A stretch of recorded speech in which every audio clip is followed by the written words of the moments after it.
Let's talk about the Google earnings, stock symbol GOOGL.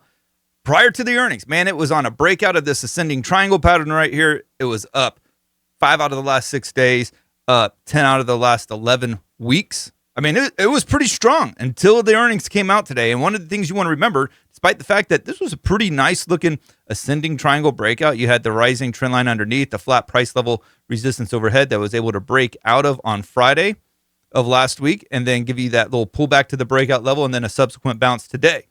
Everything was looking on the up and up. But the problem is that it had the earnings. You can't play those earnings plays and expect that the technicals are going to hold up because there's such an influx of volume that comes in as a result of earnings reports that if it's a sell heavy event, the support levels are likely not going to hold up.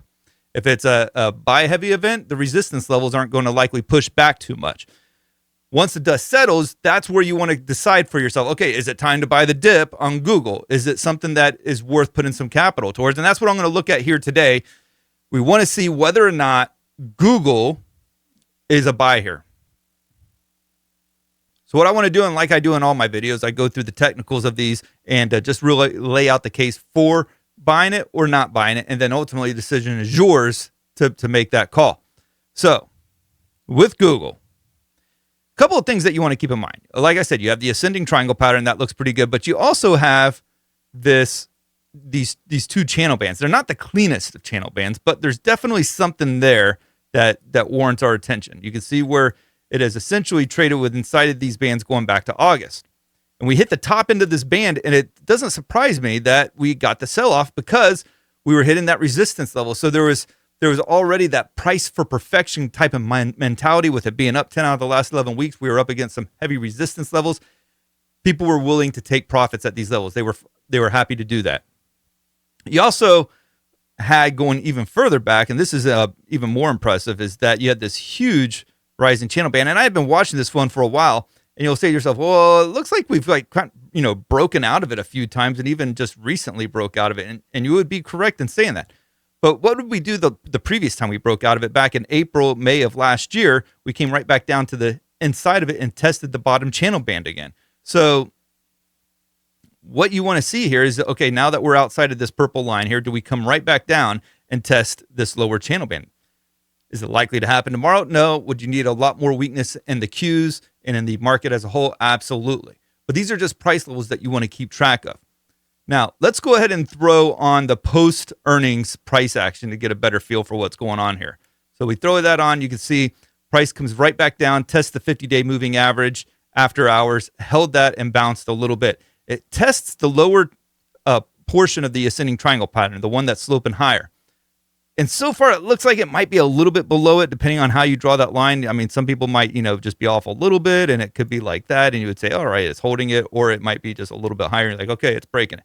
I don't think it's a definitive break, is essentially what I'm trying to say. So we don't have a definitive break of the ascending triangle pattern.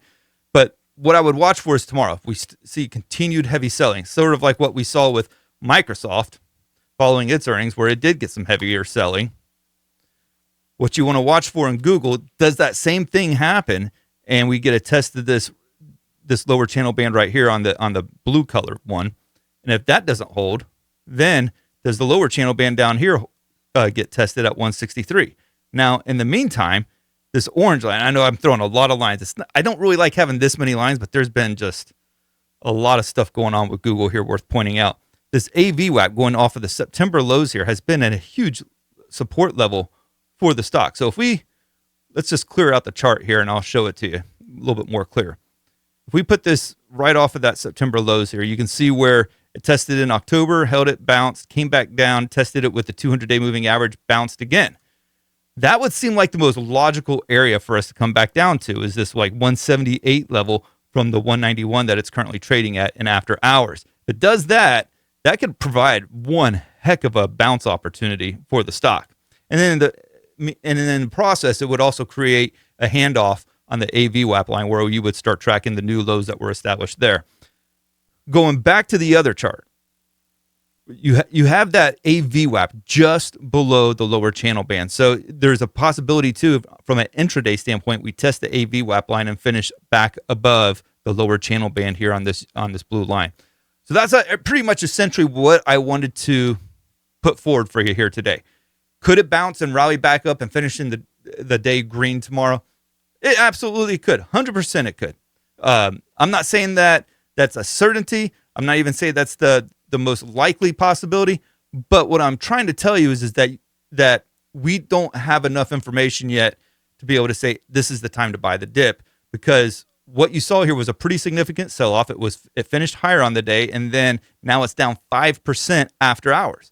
That's a significant move for Google, and you want to see how much further this continues to push lower. If it continues to push lower, then we want to start watching some of these support levels underneath that I pointed out. If it rallies to the upside, then of course you've got the resistance overhead that you want to be paying attention to. But for now, I don't think there's a rush to get into Google. I think that you may have, a few days to work with here before you have to make a call on whether or not to get long on Google from here. If you enjoyed this video, I would encourage you to like and subscribe, and let me know down in the comments, do you already own Google? Did you sell before the earnings, or is this like a long-term investment that you're looking to hold for a much longer period of time? And if it is, how much more do you think it can add to its market cap before you eventually see a significant pullback beyond what we're seeing today? Let me know down in the comments below. Thank you guys, and God bless.